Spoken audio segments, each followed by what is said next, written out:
The Economist.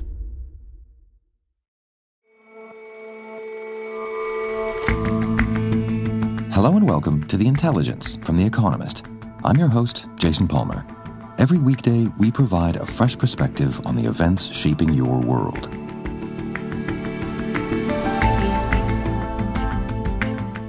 Somewhat lost in the discussion of America's leaked details of military strikes were the targets.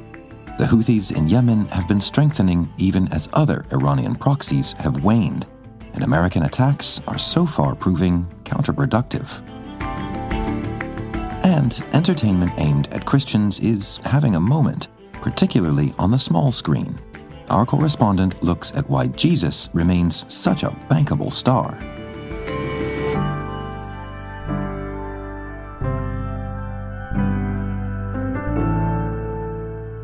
First up, though,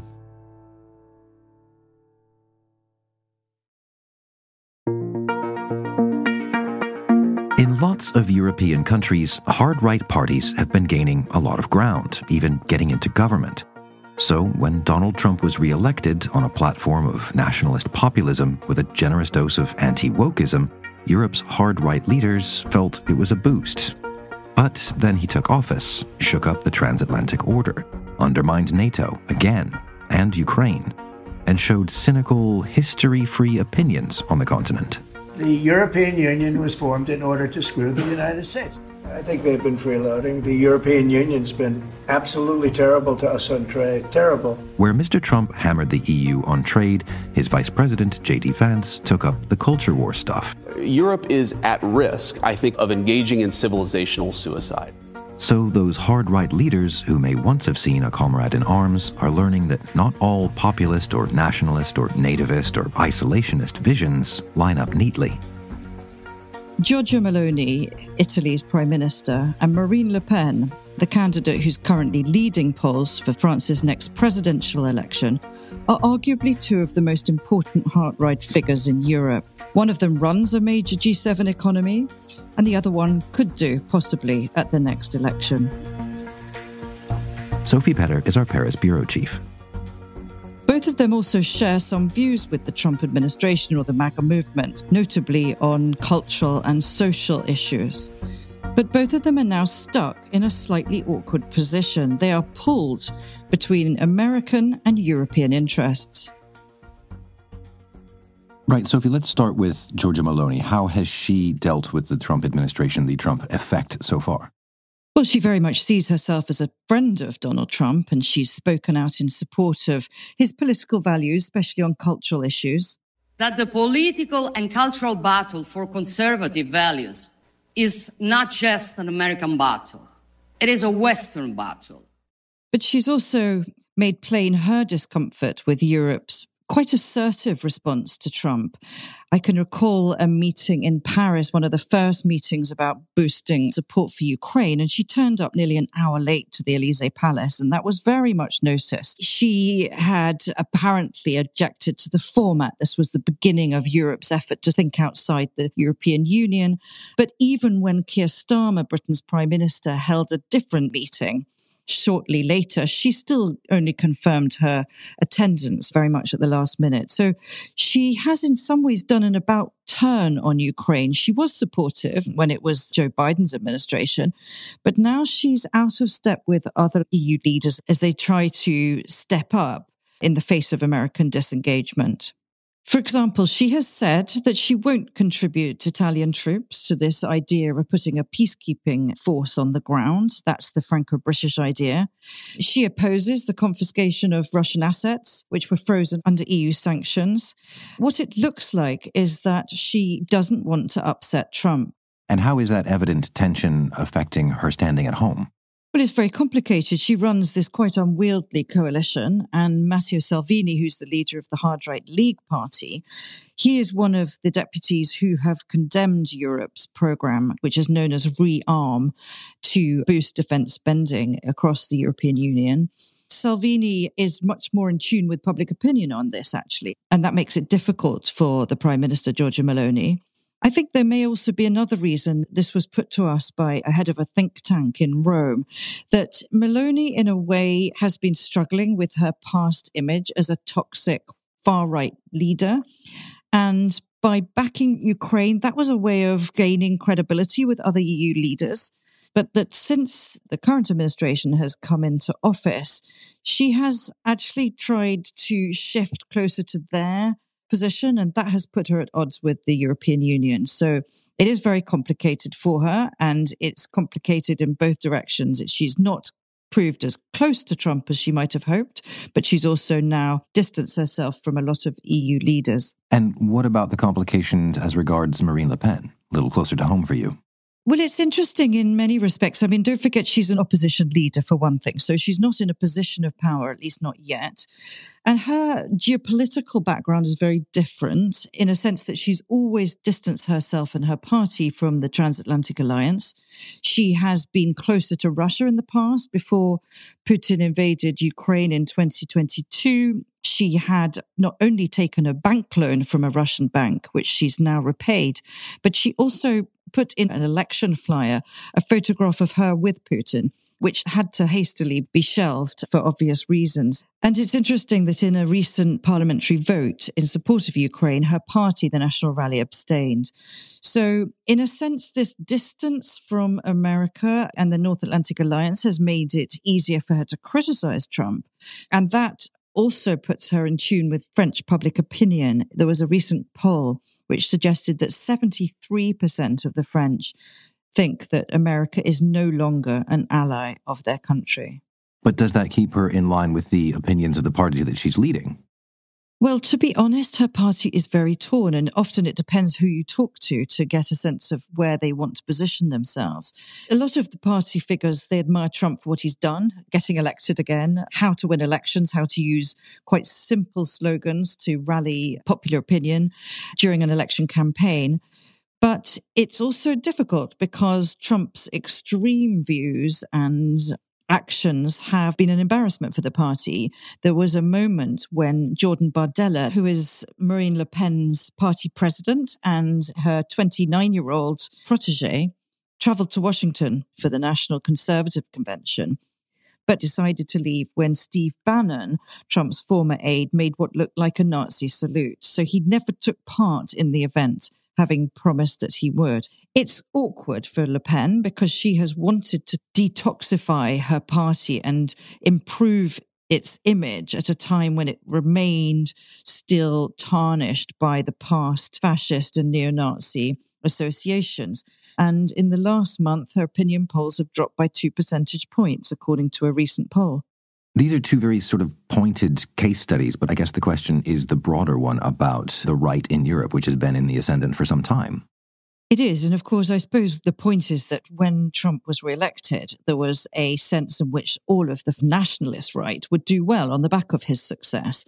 And some far-right leaders in Europe are doing well. I mean, think of nationalists like Viktor Orban in Hungary. He's delighted with the Trump administration, calls him a comrade in arms.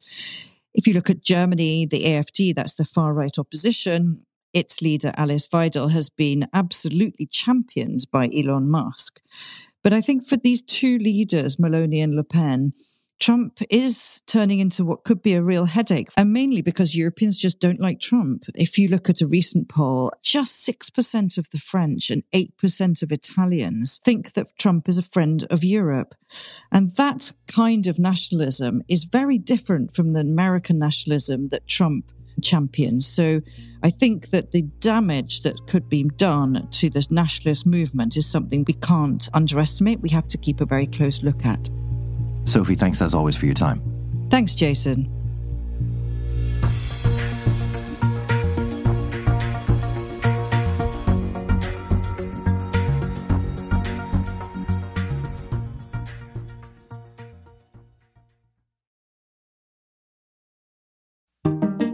Once again, I've got a story to tell you about telling stories. As a listener to The Intelligence, you have obvious good taste in storytelling. But how about trying your own hand? My colleagues over at Economist Education are running a course on writing and storytelling in business contexts. It's put together by editors and journalists at The Economist, and you can get 15% off by going to economist.com/writing course and using the code INTELLIGENCE.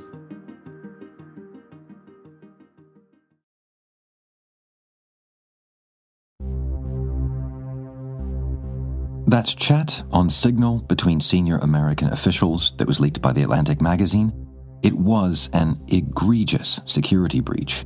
It was shot through with information that should have remained top secret. But what hasn't been much discussed so far is the actual subject of it: strikes on Houthi targets in Yemen. We've been telling you since late 2023 how the Iran-backed group of militants has pretty successfully choked shipping in the Red Sea, how it's directly targeted American ships. And America, we now know in detail that we very much shouldn't know, struck back again. Even beyond our wildest expectations. We've hit them very hard, very successfully, and we're going to do it for a long time. We're going to keep it going for a long time. This is an exaggerated view.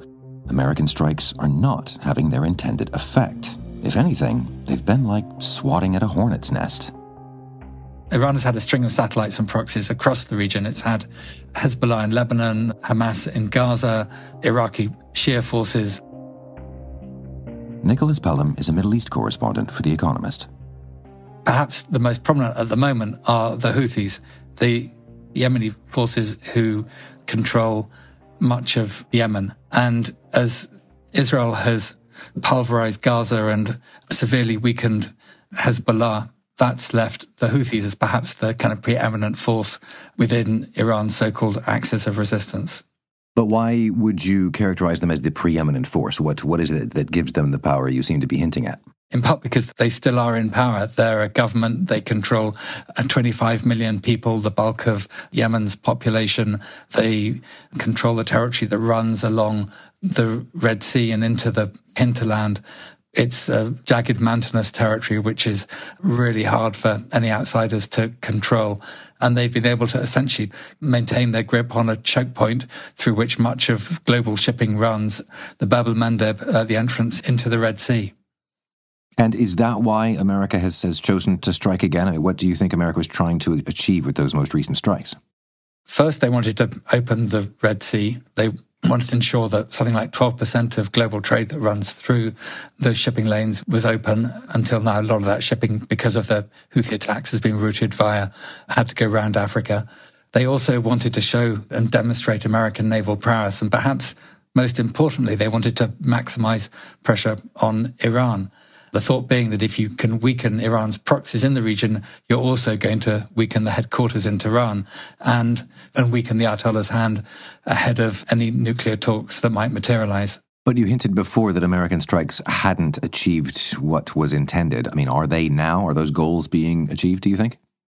It doesn't seem to be. The Houthi strikes on shipping in the Red Sea haven't subsided. There has been some damage to the cities that the Houthis control. There are said to be scores of dead, including some senior Houthi officials amongst them. But the Houthis remained in command of vast areas. Their power seems relatively undiminished, and they're still launching attacks on shipping lines and lobbing ballistic missiles in the direction of Israel.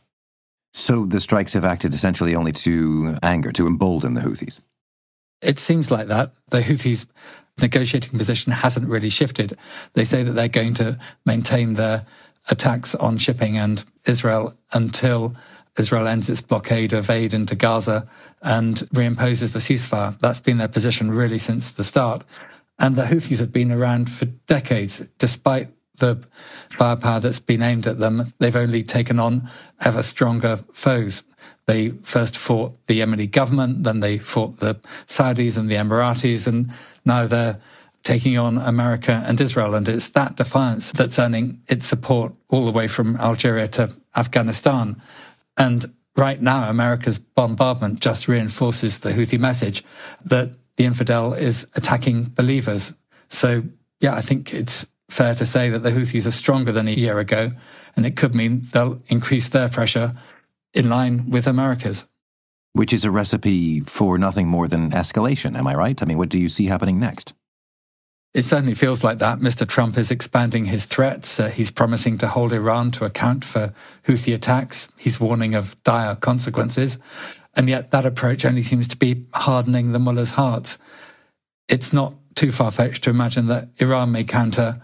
It's under pressure at home. It sees a need to kind of rally the population around the flag, and perhaps by inviting Israeli or perhaps American attacks on Iran itself, it might succeed in doing that. So it does seem as if the Houthis and Iran are set on a course of greater regional confrontation involving Israel.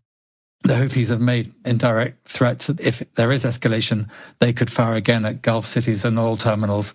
So yes, it all feels as if a conflict which had been limited could spiral not just into the Red Sea, but into the Persian Gulf and beyond. Nicholas, thanks very much for joining us, as ever. Thank you, Jason.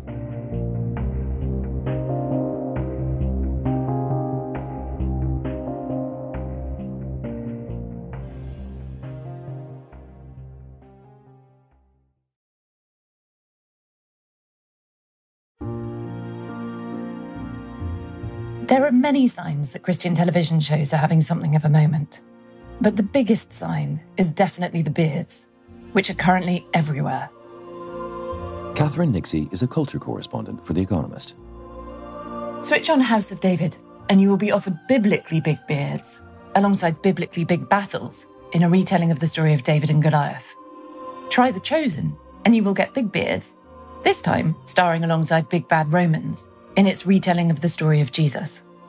While if you watch Jesus Revolution, a more modern offering about a Californian pastor living in the 1970s, then you'll get beards with flares and fixed gear bikes. And it's hugely popular. Viewers in vast numbers are tuning into these series. The Chosen, the series about Jesus, has now been watched by over 200 million people. While Mary, a series about the mother of Jesus, recently reached number 3 on Netflix. House of David, meanwhile, is currently ranked 8th on all streaming services in America. Jesus' viewing figures, much like Jesus himself, have risen. And so has the attempt to appeal to Christians. New series and new films are being commissioned. 7 faith-based titles were greenlit by Amazon in 2024. And that might not sound that much, but it's up from just 1 in 2021. And the reason for this seems to be simple. It's not about God, it's about mammon. These things are making money. It's tempting to link this rise with the current rise of conservative politics and ideas across the world. In an anti-DEI world, holier-than-thou Hollywood is out. Straight holiness is in. And it seems to be in elsewhere as well. J.D. Vance recently invoked Thomas Aquinas on immigration policy. Trump himself released a God Bless the USA Bible, while popular writers like Jordan Peterson have recently written best-selling books about faith, seasoned with a little Disney. Though if you speak to filmmakers, they say that it's less that Hollywood has seen the light than that the rest of the world right now feels just so very dark. People want to watch things that restore faith. The Wonder Project, one of the studios behind the House of David, describes its mission not as making Christian TV, but more vaguely as restoring faith in things worth believing in.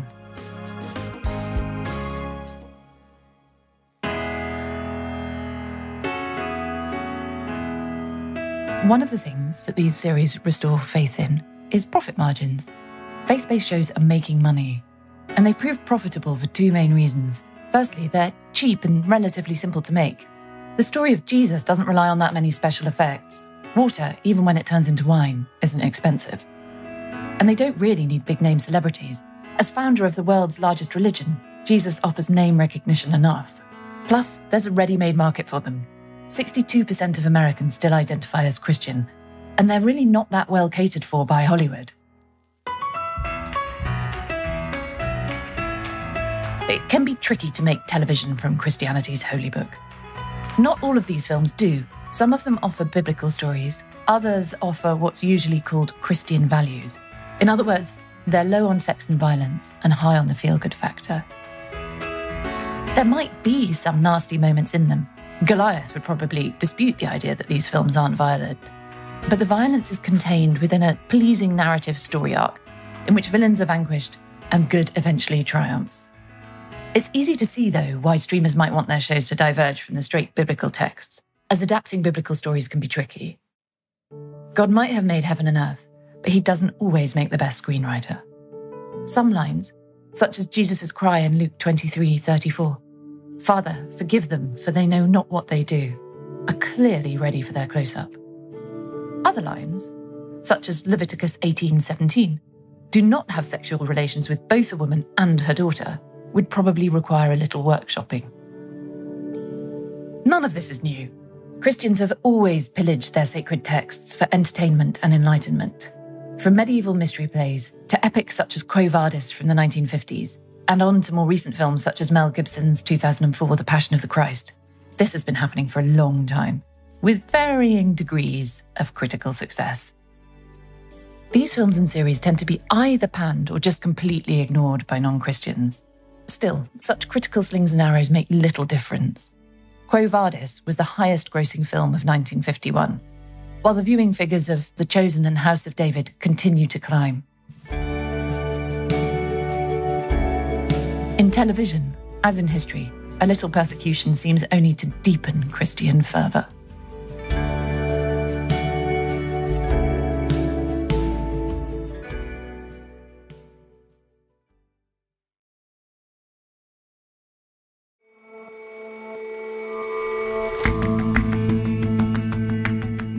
That's all for this episode of The Intelligence. We'll see you back here tomorrow.